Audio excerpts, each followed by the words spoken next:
Hey everyone, welcome back to my channel. So today I'm going to talk about why I dislike car dealerships. I absolutely dislike car dealerships. So when I came back from the army in 2021, first off, make sure you hit the like button for this channel because 80% of people do not subscribe and do not like the channel. Only 20%. So thank you for the 20% that are doing that. I truly, truly appreciate you. But let me get back to why I really dislike car dealerships. So in 2021, when I left the army, when I was no longer a part of the military, that was September 2021, late September, I had to find a vehicle. The first thing that was top of mind is find a vehicle. I don't like to get special privileges, so I'm not moving around in my army gear or anything like that, or my military uniform.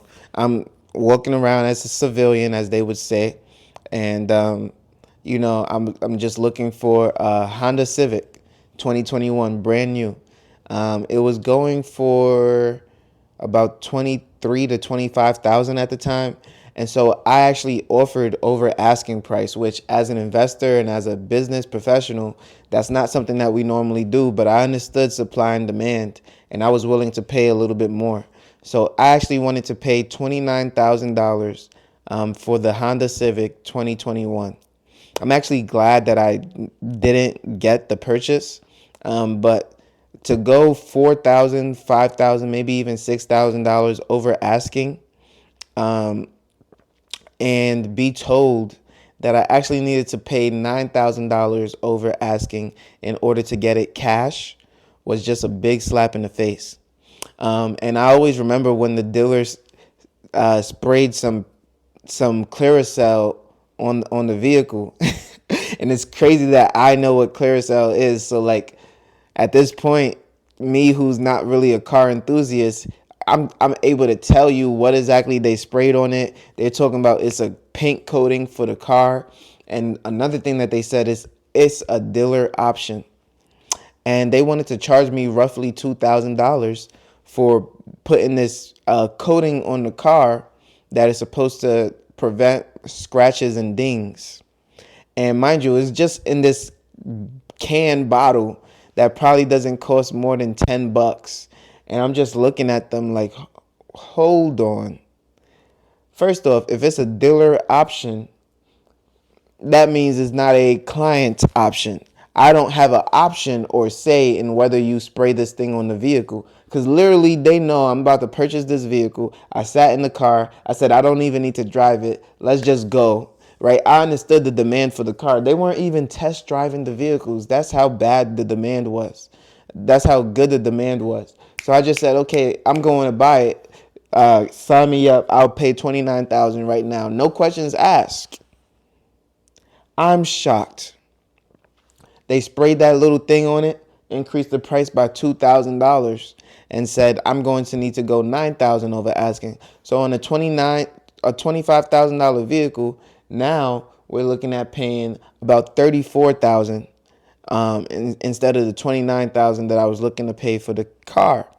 That was insane, completely insane. And I was just so frustrated that, okay, I'm going 5,000 above asking price. You want me to put an additional 4,000 on it, and then that dealer option that you put on the vehicle was not an option that I got to approve of, and you already knew I was buying the vehicle. So now you want to increase the price by an additional $2,000 was insane to me. So I mean, imagine paying like that's how disrespectful that is to me. I mean, it was just completely disrespectful. You spray something on the vehicle and you tell me that it's $2,000 worth of spray that you sprayed on the vehicle. You might as well give me the whole can bottle and I still wouldn't even pay more than $100 for that. I mean, it's unbelievable. I was shocked. And so when I left that dealership, I had to go to another dealership that I won't even say the name because I'm not really too impressed with them either. The car had some issues, but I was able to work through them. And I bought a vehicle, old vehicle, 2013 at the time, for 11,000 cash.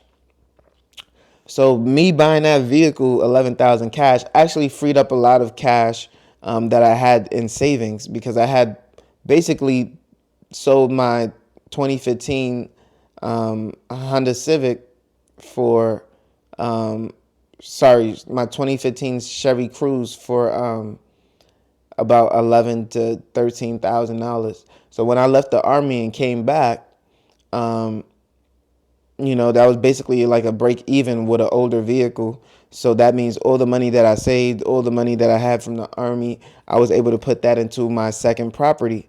So that actually benefited me by not spending an additional $15,000. I was able to put that into some real estate, and I had about $10,000 to furnish my home when I first got back, which may have been a blessing in disguise, but definitely showed me how much I don't like dealerships. So recently, my car, I was actually about to take it in for I was actually about to take it in for maintenance the very next day. But that night when I was leaving work, my car just broke down. Now, mind you, it's been about 2 years now since I really had my vehicle. And, this is the first time that I was not able to actually drive it. So I had to call a tow company and tow it to the dealership because my mechanic wasn't around. It was obviously very, very late at night, and he wouldn't be able to price the car without seeing it. So I know that I paid about $2,000 more than the actual cost of the repairs, which bring the total amount that I'm going to have to pay for this vehicle to about $5,500. Mind you, that last year when I was about to sell it, I was only offered about $2,000 for the vehicle. So me spending almost $6,000 to repair it, and I'm still gonna get new tires. I'm still gonna get a PCV valve flush. I'm still gonna do a whole bunch of things. It's gonna be another $2,000. I'm probably gonna spend about $7,500 on this vehicle in 2024. So that just goes to show that, the vehicle itself is probably worth more to me, because I'm not going to find a better vehicle for $7,500, and I'm going to be able to drive it consistently throughout the rest of 2024 and a little bit into 2025 as well. And then at the end of 2025, I'll probably be looking to sell it. I can probably still sell it for $2,000 or so, and then I can upgrade in car, which that's what I plan to do. But knowing that the dealer is now, I understand that the dealership has to make more money than a individual mechanic, because they have more people in their payroll. They got more mouths to feed. So I completely understand that. But it's just like the pricing is just out of control. It's just ridiculous. And it just shows like, you're going to pay way more than the cost of a vehicle going to a dealership, and you're going to get way less. And it's a business that doesn't necessarily benefit you, to be honest. You want to sell outside of a dealership. You want to not really engage in negotiations with them, because at the end of the day, they're there to literally rip you off. And that's why I don't like dealerships at all. Let me know how you feel about dealerships. Let me know how you feel about car salesmen. Are they just jacking up the price because they have to, or is it because they want to, or is it because that's what the market dictates and I shouldn't have a grudge towards them?